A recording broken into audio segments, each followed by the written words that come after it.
let's switch over to the White Sox here real quick. Why? Do we have to? Well, Yeah. I mean, I guess we don't have to, Yeah. but so we all know White Sox went on a 21 game losing streak. They finally win a game, and Well, then the they A's got can, cocky and played 22 during warmups. Like the A's really brought that on themselves. yeah. But anyways, the White Sox win gets Pedro Grifol fired, and Well, yeah. Grady Sizemore replaces him as interim. Um, Now, I don't really know where the White Sox want to go at this point. Like, are they just going to get rid of the manager, get rid of the front office, get rid of the franchise, and just start over, like from scratch? I mean, this is horrendous. Well, and am I correct that the GM that's in place right now, this is only is this his first or second season? Like, isn't he new? Like, weren't they starting new They could have and been. they're already I don't know. restarting? Like, To me, it all goes back to Reinsdorf, the owner. right. It's like you can get rid of the front office, you can bring in every potential manager you can think of, but like if you don't have an owner that like legitimately cares about winning and is like committed to winning consistently, like in the long term, none of that's going to matter. Right. Like I think it's pretty obvious. I mean, look at what he's doing. The same thing with the Bulls in the NBA. Like I don't really think this guy really cares. I mean, it's all about like how can I maximize the profit with spending as little as I possibly can.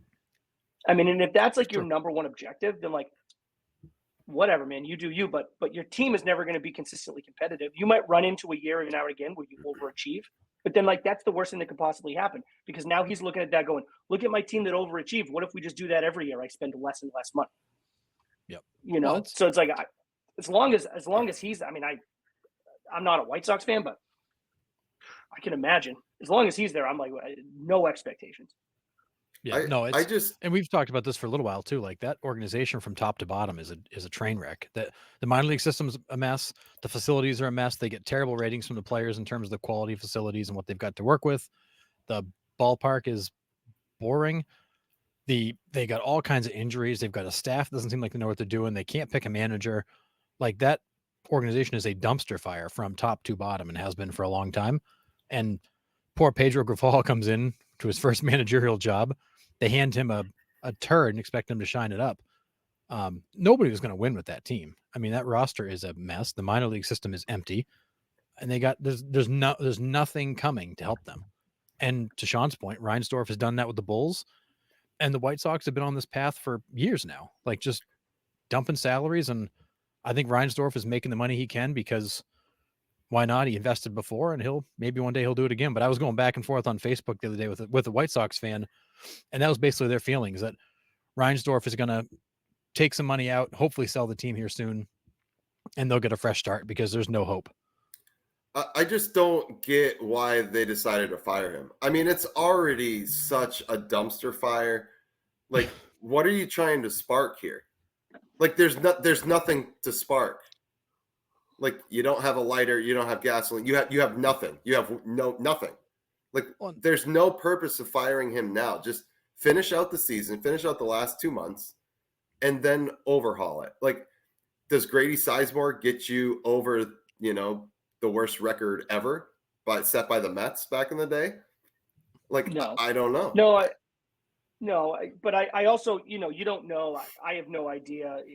Is there rumblings in the locker room and in the clubhouse that this guy just, wasn't well liked? And, at the end of the day, like front office, whether you have an owner that's like financially supportive or not, like if you're the general manager and if you're hearing, if there's rumblings that like the players just not vibing with the guy, and there are some young players that you want to keep and potentially try to like theoretically build around, like maybe this is like a scapegoat move to kind of appease these young players. I don't know. I haven't heard any of that. Not that I've heard that he was like an unlikable guy, but just a thought. Because I'm with you. Like you're not. What are you trying to salvage here? Like what are you trying to salvage? Yeah, I get that. You too. essentially you have already locked in the worst record in the history of baseball, essentially. Yeah, similar comment in the chat. If you got to blame somebody, why not blame him? And whatever. It's not fair to him. It's unfortunate, but that's what you sign up for when you take the gig. Yeah. Well, imagine being Grady Sizemore. Hey, we're going to to oust this guy and then hand you this train wreck. Good luck. Yeah. I haven't heard Grady Sizemore's name in forever. I assume he's probably just still hurt from back in the days of the Indians, but I mean, a shame.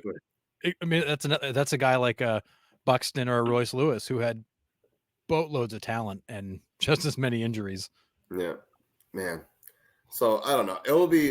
I don't know if it'll be interesting to see what direction the White Sox go in the offseason, but it's definitely something to keep an eye on because I don't know where you even start at that point. Like it's like we complain about the Red Sox all the time, but I mean, this organization is in shambles. And we've talked about the Pirates in the past, the Reds in the past, about how they have dealt, with their rebuilds. The White Sox are just in a league of their own right now. They can't figure anything out. I think they really hurt themselves too, and it was just unfortunate the way that worked out. But the whole Tony La Russa experiment just straight up couldn't have gone worse. And it's almost like trying something like that and failing so miserably with it, it set your rebuild back years. It wasn't just like, oh, this is a wasted year. It's like you just set years back in a potential rebuild. Players, it's rare that you have players what's that last year, right? The years are running together. That was last year with La Russa. Or was it 2 years ago? Yeah. 2 years ago. This was Grifal's second, right? 2 years ago, right? Because Grifal was last year and then into this year, right? Okay, so 2 years ago, dude, you had players during the season banding together and outwardly being like, "This dude's a lunatic. We can't stand playing for this guy." Usually that stuff that comes out after the season, that was a nightmare scenario for them. Yeah. So I don't know where they go because if you're in charge of picking the new manager, how are you not gun shy? We don't know what we're doing. We tried to pick a guy that was experienced and has won a billion baseball games, failed miserably. We tried the young guy that was close in age to the players, young guy, good guy, baseball guy, failed miserably. I don't know. I would hate to be in charge of that search. Yeah, it's fair. What's interesting though is the White Sox are still drawing on average 18,000 fans a game, which puts them ahead of Tampa Bay, Miami, and Oakland, and just barely behind Kansas City for attendance. So I mean, you're getting 18,000 butts in the seats to watch that dumpster fire. Reinsdorf has got to be making pretty good money, plus the TV contract and a major media market. He's got to be cashing quite the check each year. Well, we'll see if attendance goes back down since the losing streak's over, because I bet that probably spiked up when people were like, "Oh, they're losing. Let's be a part of history." Probably why they fired Grifal. They wanted the record and didn't get it.